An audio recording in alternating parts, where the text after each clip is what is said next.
Thank you for joining us for this first lecture live on Facebook and in English. We will be doing this every first Sunday of the month. So this is just an exception. Our next lecture will be on the first Sunday of December. So once again, I thank you for joining us. I'm Dr.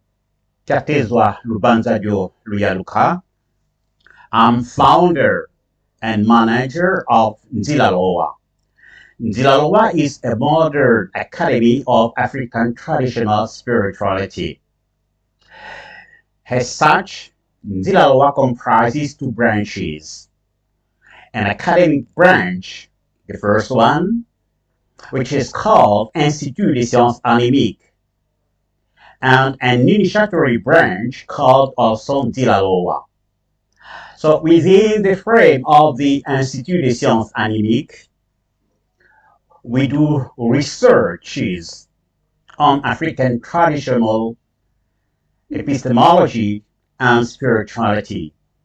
And we have published about 50 papers and books. The papers are available on academia and the books are available on Amazon. Nzilaloa is a Kemetic movement, but we are different from the other Kemites. So we call ourselves Neokemite. What is the difference between the Neokemite and the other Kemite? The Kemitism movement started in 1970s, while our movement started in 2008. This is the first difference. The second difference is in the methodology used. The methodology used by the other Kemite, the general Kemite, is the eclecticism and the reconstructionism. We don't use eclecticism, which is the borrowing, the use of different elements of black culture in order to revive ancient Egypt religion. We don't use that. The other used the reconstruction. So they studied the different texts of Egyptian religion in order to reconstruct that religion. We don't use this approach. Our approach started by the discovery of the fact that the religion of ancient Egypt was an exact science. And that nature of African traditional religion was kept by the Bantu ethnics, especially by the Congo ethnics. So that is our methodology. It is the establishment of the scientific nature of the religion of ancient Egypt by using deduction. We are going to speak about this later on. The other points of difference is that the other Kemites are anti-biblical. They reject the Bible.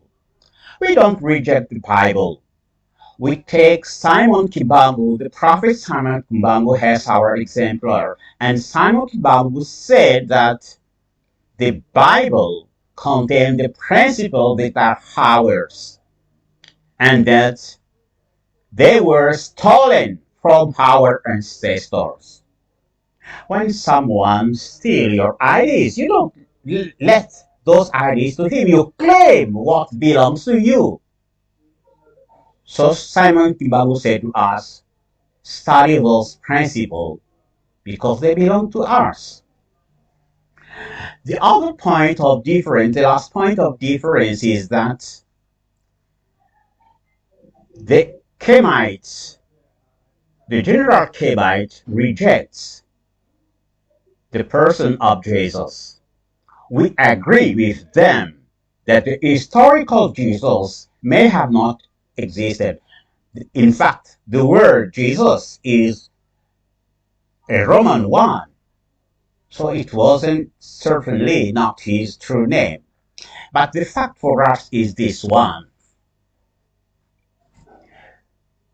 If you give a book of trigonometry, which is a branch of mathematics, to someone who doesn't know mathematics, but he knows to read and to write, he can make a copy of that book. But he cannot make a contextualization of that mathematics within the context in which he lives. If he does it, then we know that the person knows mathematics. Now, we have cases in the Bible where divine science, because remember we tell you that the religion of our ancestor is an exact science. And we have cases where that science has been contextualized in the context in which Jesus lived. So that contextualization must have been done by a master and his disciple. And that is a proof for us of the existence of Jesus. Let me give you those two cases of contextualization. The first one is in Hebrew chapter 12, verse 22 to 25. We are given there a prayer or a schema of prayer in order to be able to hear the holy ancestors. Now, the first thing is that in the schema, contrary to what the missionary have taught in the church, in the schema of prayer, God is considered as being transcendent, which is congruent with the nature, the scientific nature of our religion, because in our religion, God is considered to be transcendent.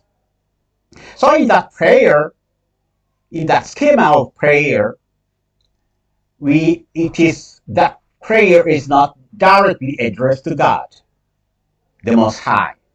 Second thing, second thing is that the prayer is addressed also to the firstborns inscribed in heaven. The expression firstborns is in plural, which is the only case of that expression we have in the Bible. In order to understand that expression, you have to resort to the Egyptian book of the dead, where it is explained that the firstborns are the Ra, the sons, the children of God, the creators, and the fact that they are here described as being in the heavens, in the temporal plane. This means that each one is creator of his universe. So we have here the Egyptian doctrine of the multiverse, the multiplicity of the temporal universes, which doctrine is not taught by the church, but it is contextualized here in the context of a prayer that is destined, that is used in order to hear the sense. And the last point is the place of Jesus himself in this prayer. He is described as being one of the saints and the lowest one. So this contextualization must have been done by a master with his disciple. So we believe through this that Jesus existed. The other point of contextualization made by Jesus is the doctrine of the freedom of the soul from the body. The Egyptians were insisting on that doctrine because it was essential to the epistemological approach.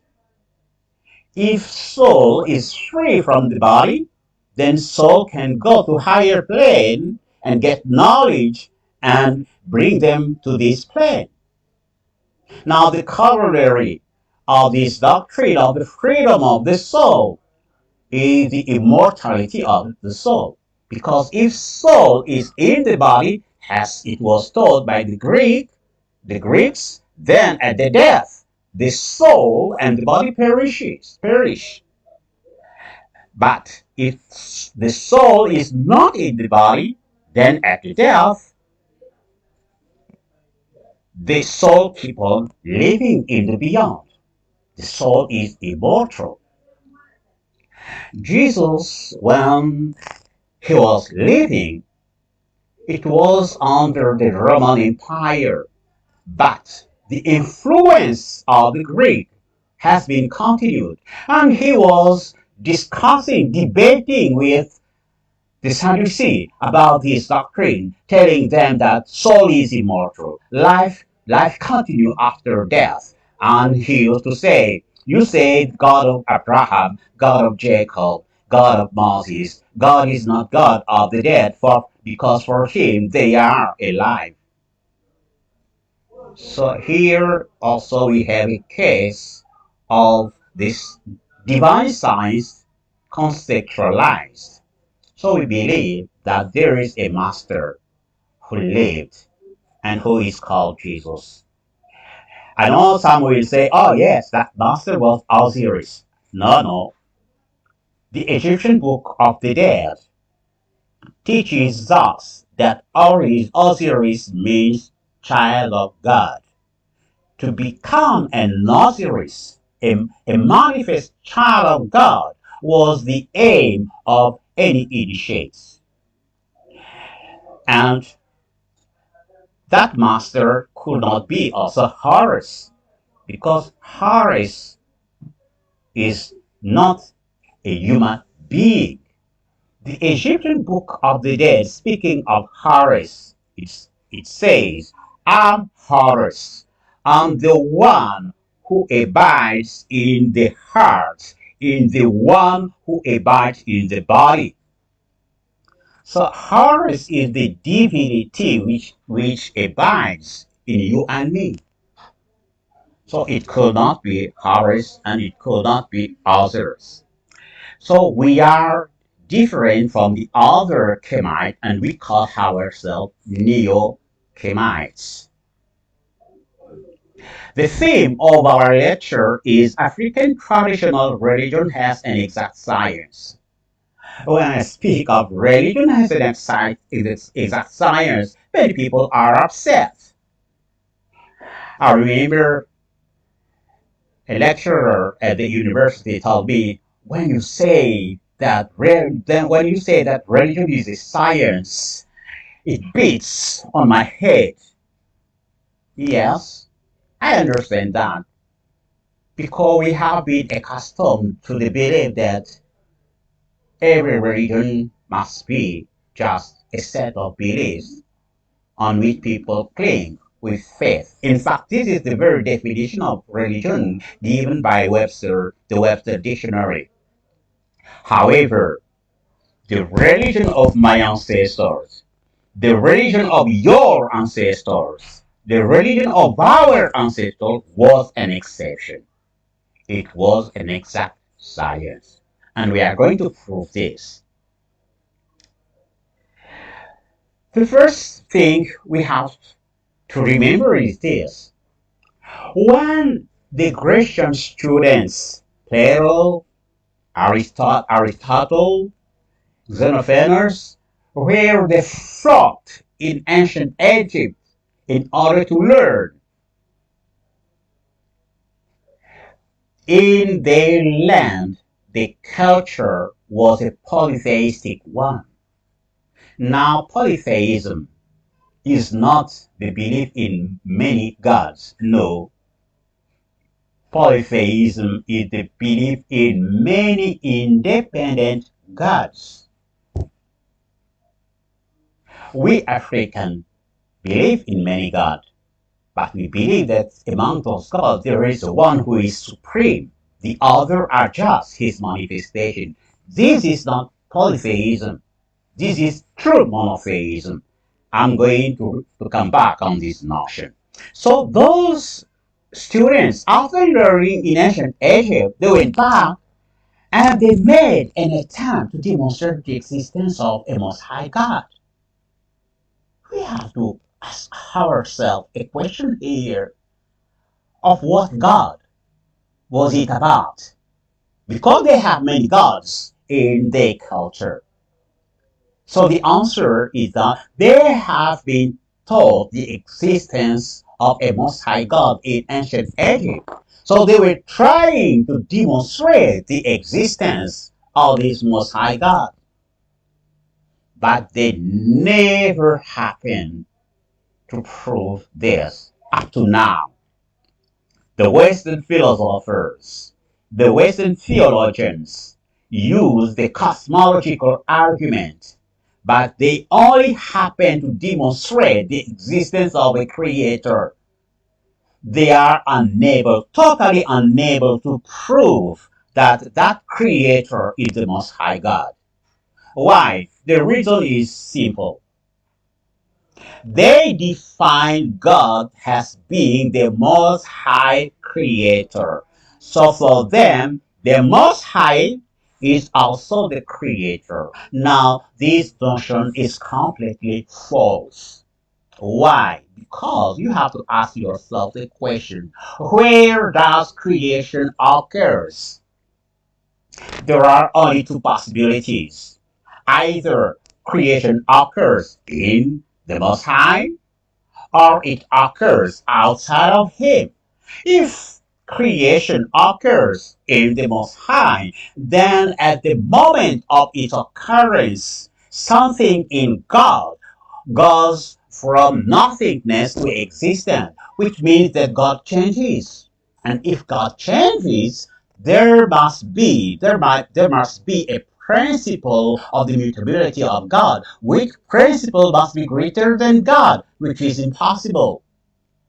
So maybe creation occurs outside of God. But if creation occurs outside of God, then that creation added to God will result in an entity greater than God, which is also impossible because God is considered to be the greatest possible being. So in both cases, it doesn't work. The theologians, the philosophers in the West know this. They cannot tell you this because they don't have something to put in exchange. And they used religion in order to dominate you. So they could do nothing but keep on teaching this falsity. It is wrong. A wrong concept of monotheism. So monotheism cannot be the belief in one God who is the supreme being. That is a false notion. The true monotheism is the monotheism of our ancestors. A supreme being enthroning above lower divinities which are but his manifestation. His manifestations. So in order to prove that the religion of our ancestors is an exact science, we use the same schema which is being used by the Western civilization since the time of Plato, the cosmological argument. And what is the cosmological argument? It is an attempt to demonstrate the existence of God by starting from the existence of the cosmos. We start from an attribute of the cosmos and then we demonstrate the existence of God the Most High. In the West, I tell you, They only happen to demonstrate the existence of a creator. But what we have discovered in 18,008, in 2008, was a Kemetic cosmological argument. This argument not only demonstrates the existence of God, but it demonstrates all the essential doctrines of a salvational religion. So, this cosmological argument starts from two premises. The first one is the existence of individualities. You are an individual being, I'm an individual being, so there are individualities in this temporal universe. This is the first premise. The second premise is the law of causality, which matches to an effect, an adequate and antecedent cause. When you hear boom, you say, oh, a bomb has been thrown there. The bomb must come before the explosion. But when you hear just a little explosion, poof, you say, oh, that is just a firecracker.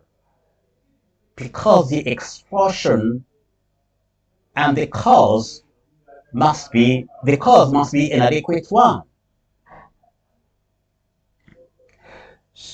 Now I know when I say that I speak about the law of causality as being one of my premises, people will say, oh, you see, the law of causality doesn't apply to any field of physics. It doesn't apply to quantum physics. That objection doesn't apply to me. Why? First of all, because the law of causality is used by all the other branches of science in the West. So the objection, if it is a valid one, it applies also to them.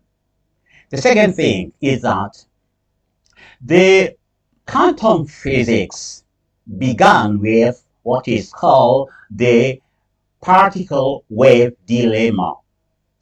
Albert Einstein discovered that the subatomic elements behave like particles, that is something abiding in a 3D space, and they behave also like wave, something expanding.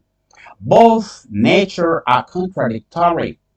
So in order to conciliate both nature, the interpretation of Copenhagen, which was a school of thought, in which was Heisenberg, they came with their definition and they said, okay, subatomic elements are true particles and true waves, but their nature at the instant t, at a given instant, depends on observation. And that led us to what is called quantum physics. However, with the Kemetic cosmological argument, we come with another interpretation, which is an easy one. Subatomic elements are true particles on undulating trajectories. And that's the simple answer to it the white people didn't think about. So that objection doesn't apply to me. How can we introduce the Kemetic cosmological argument? The first proposition is this one. There are individualities in this temporal universe. Therefore, this temporal universe has an individuality. Being an entity, this temporal universe is the result of an individual cause. This is our first proposition, our first statement. The individual nature of the temporal universe implies the existence of an individual creator. Second proposition. The second proposition is that considering the infinity of possibilities, the individual nature of this creator implies the existence of other similar beings who are at least potentially creative. So the second proposition is that since the creator is an individual one, there must be similar beings who are at least potentially creative. So we have potential creators and effective creators. That is the second proposition. The third proposition is an hypothesis. We are going to prove the validity of this hypothesis later. This hypothesis says this: any creation abides in its creator. Any creation is included in its creator. That is the third proposition.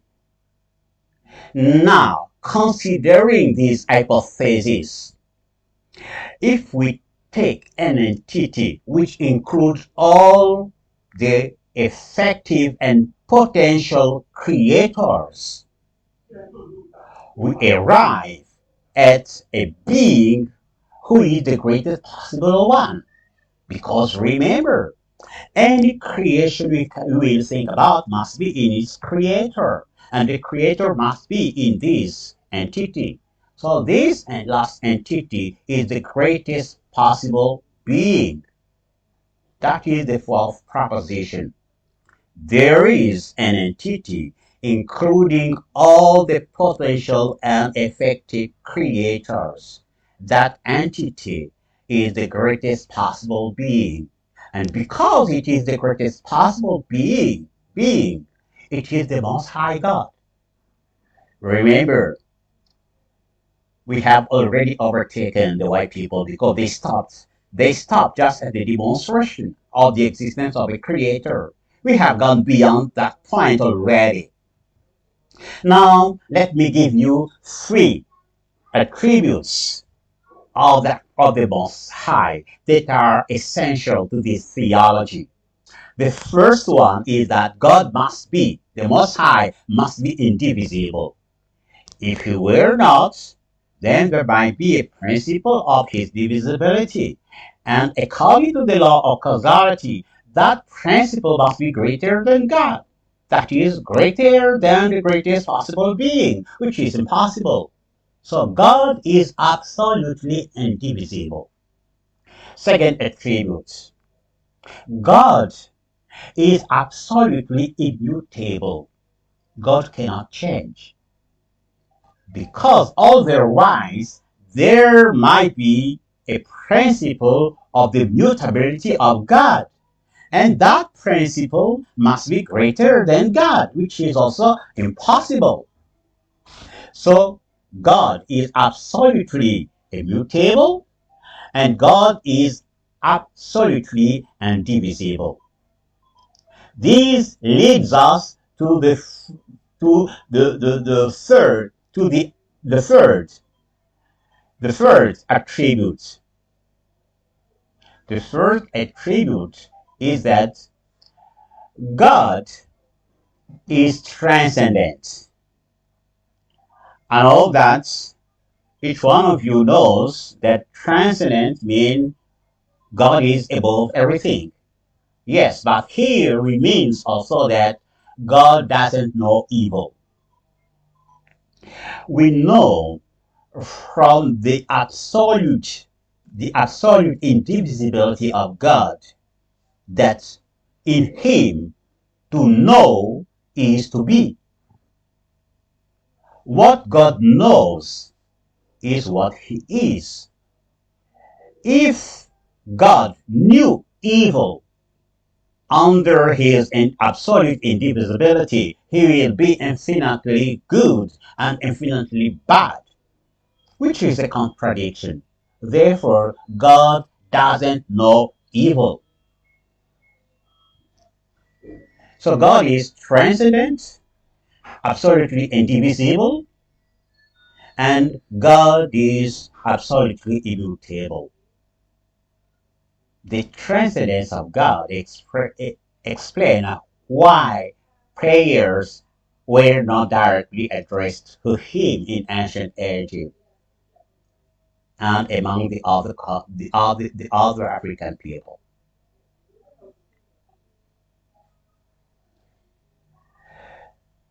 Now, we have seen that God is indivisible, but we have seen also that each creator, each child of God, we can call the creators children of God.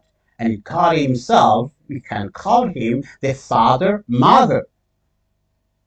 So we know that each child of God expresses an individuality which is included in God.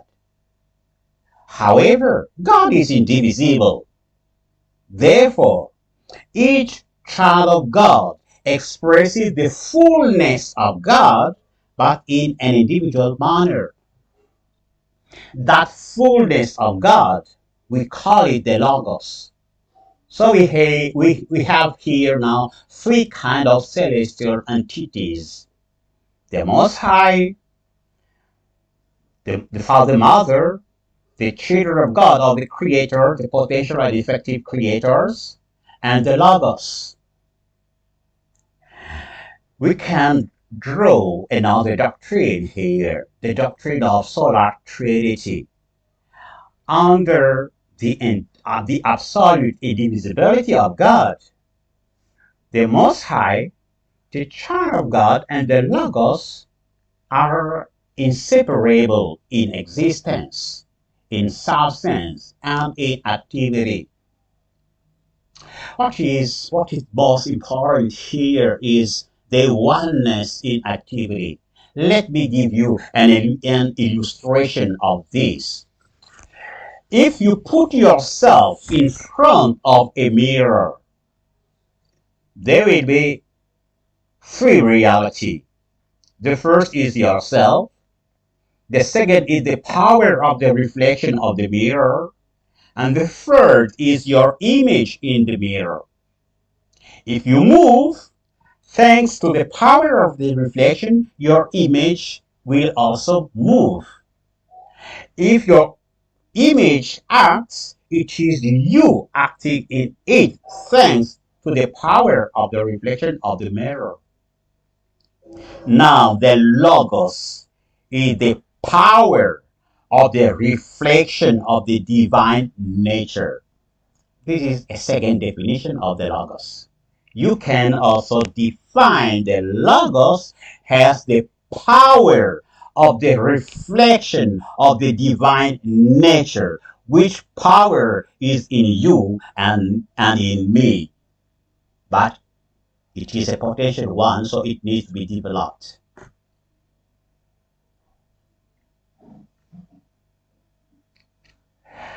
I can extend this cosmological argument to the essential doctrine of a salvation religion. For the sake of this lecture, I will stop here. So those who want to learn this argument in its extension, I recommend three of my books. The first is the Theocentric Big Bang Cosmology. Theocentric Theocentric Big Bang Cosmology. The second is Bukôngo. Bukôngo. The second is my course of Natural Systematic Theology.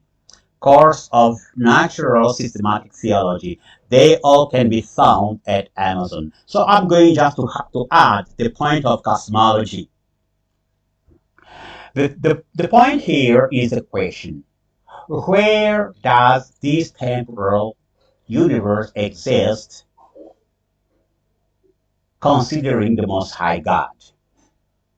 Does this exist within him or outside of him?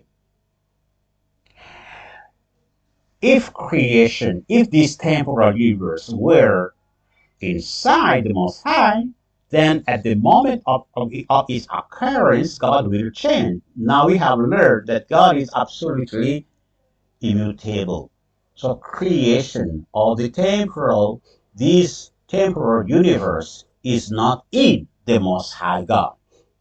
It cannot also be outside of the Most High God, because if it were, then added to God, it will result in an entity greater than God, greater than the greatest possible being. So it is neither in God nor outside of God. But we know through hypothesis that it is in the Creator. Now look, we are in a house. We are in an exposition of cars. And there is a new car, a new made car, an electric car, new made one. And the one who runs the exposition, and he says, this is the only model we have, and we have the only units we have of this brand of cars. But this person have the same car, but it is not here. It is not also outside of here. What does it mean? It means that car is in his mind. And because this is the only model, the only one, it means that his car is only a thought, an idea of this one. So the universe, the temporal universe, is only a perception of the celestial universe in the temporal consciousness of the Creator. And this is the proof of our hypothesis. This means also that the visible universe is just an appearance. Reality is in the field of the invisible. Reality is spiritual.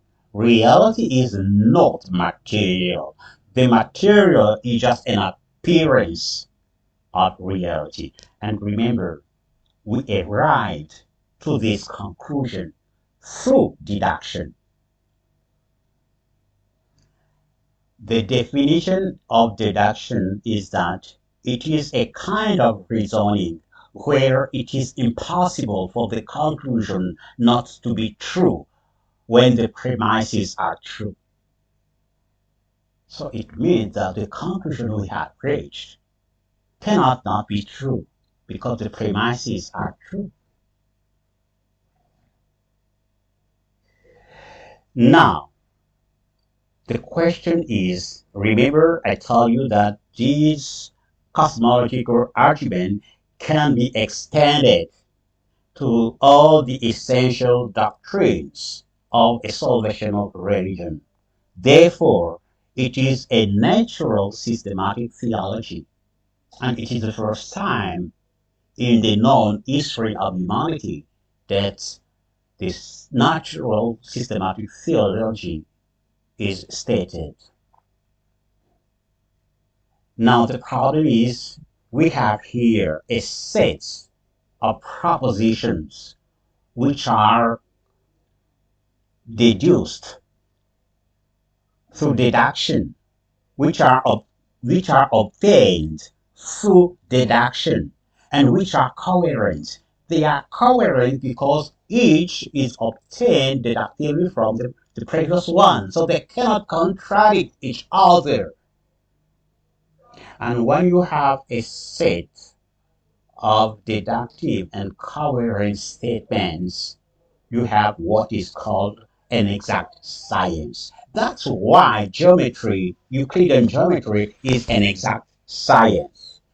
So, for the time being, the black people have demonstrated the existence of two exact sciences.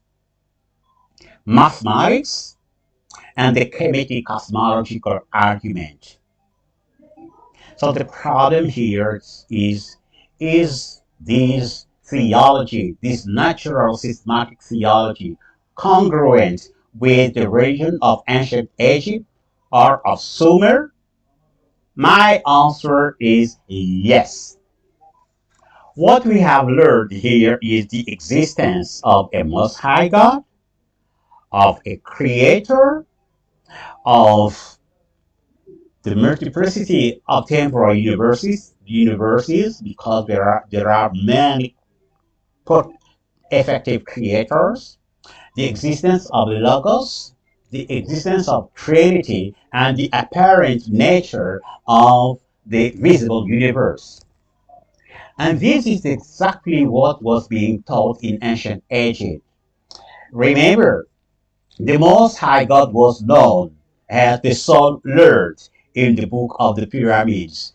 In the Egyptian Book of the Dead, he is called the One Lord. You agree with me that Sun Lord and One Lord it is the same expression. So the Most High God exists in ancient Egypt. According to the theology of Memphis, there is a creator, and the creator is called Atom. In order for Atom to create, he was helped by Ptah, and Ptah is the Logos. Ptah is also symbolized by the breath. So you see, we have here the principle of Trinity. There is a transcendent God who acts through the Creator thanks to the Logos. And the doctrine of the freedom of the soul from the body means also that reality is invisible. The visible body is just a shadow of the soul. So you see, this is exactly the theology which was taught in ancient Egypt. Now let's consider the Bantu people, especially the Congo people. We have also the same doctrines. Among them, there was a Most High God. There is a Most High God called Ndambi Ampungu Tulendo. And there is a creator called Mumba Loa. And there is a Logos called Mpinanda. We know this hierarchy thanks to a prayer of the prophet Simon Kimbangu. And Trinity is also taught in Bukôngo. The Congo religion has been the unity of the Most High, the Creator, and the Logos. Mzabia Puledo, Bubaloa, and Pinanza. And that Trinity was fundamental to the kingdom of Congo because there is a proverb saying makukwa matatu malamba Congo mamole mbodi mambo, which means the Congo is built on a stove made of 3 stones. 2 stones can only be a mess. So you see, the theism which is taught by the Kemetic cosmological argument is the very theism of Bukôngo. And for those of you who read a book called Bantu Philosophy of Classic Temples, remember it is said there that the visible body is only an appearance of the true man, the true human being. So you have that doctrine which is that the visible is only an appearance of the invisible. So you see, there is a perfect congruence between the Kemetic cosmological argument and the religion of ancient Egypt. Therefore, we conclude that the religion of ancient Egypt is an exact science, and so is Bukôngo. Therefore, Bukôngo, the Congo religion, is the continuity of the religion of ancient Egypt. Now, the question is, what happened?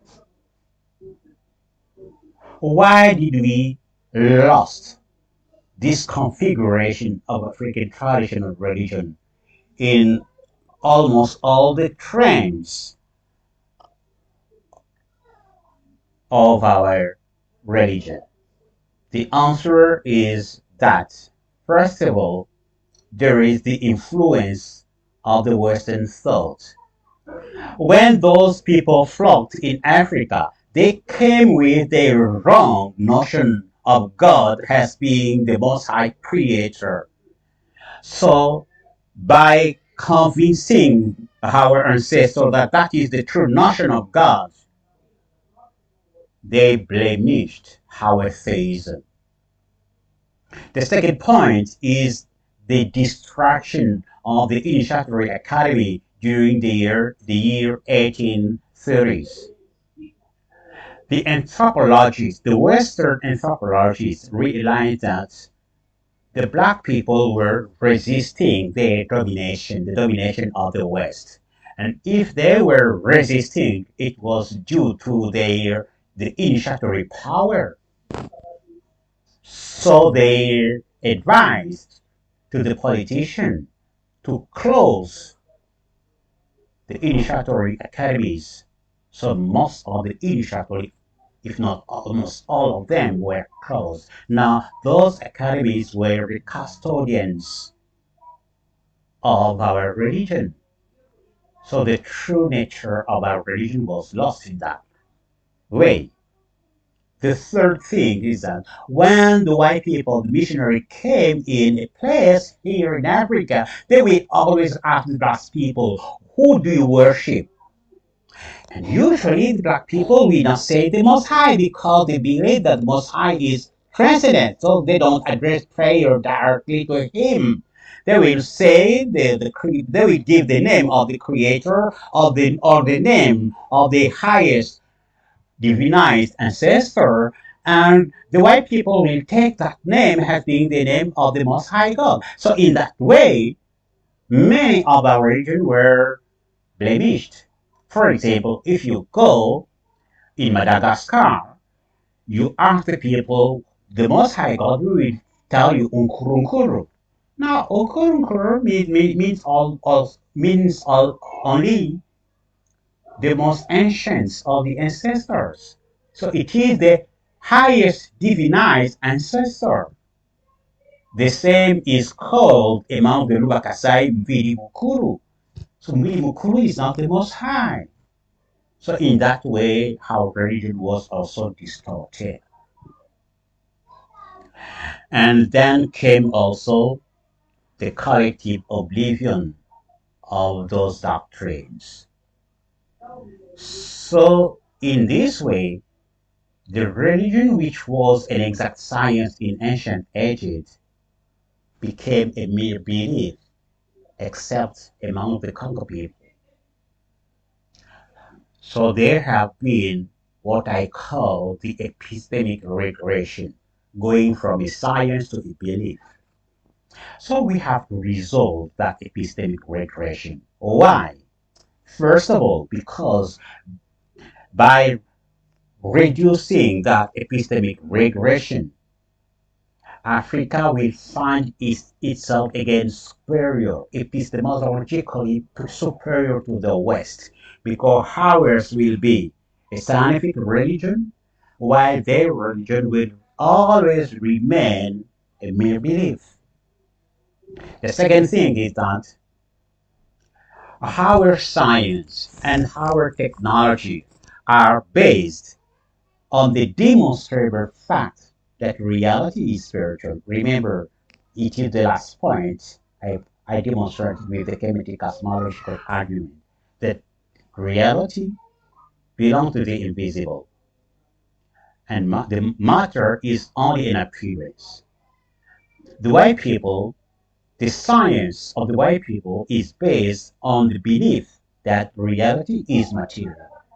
Not a single scientist in the West can prove this, while we can prove the base of our science.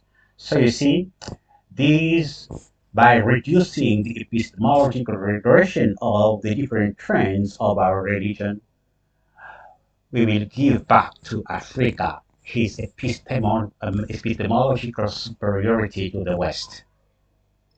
And the last point, being a science. Science is universal. So being an exact science, religion will be a powerful tool for the unity of the black people, economic unity, and political unity. So remember, the religion our ancestors bequeathed to us is an exact science. That science has been kept intact by the Congo people. That science is a practical one. That science we have to bring back to all the trends of our religion for the sake of the superiority, for the sake of the epistemic superiority of our culture, for the sake of the unity of our nations. This is very important. I thank you for having joined, for having attended this lecture. And please, I ask you one favor. If you want these events to continue, please do two things. Like the video and share the video.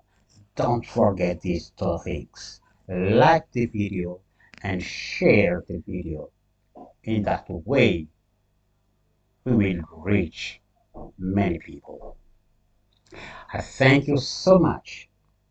And remember, our next video will be every first Sunday of the month. So our next will be the first Sunday of December. Thank you. Don't forget to like the video and don't forget to share. Bye bye.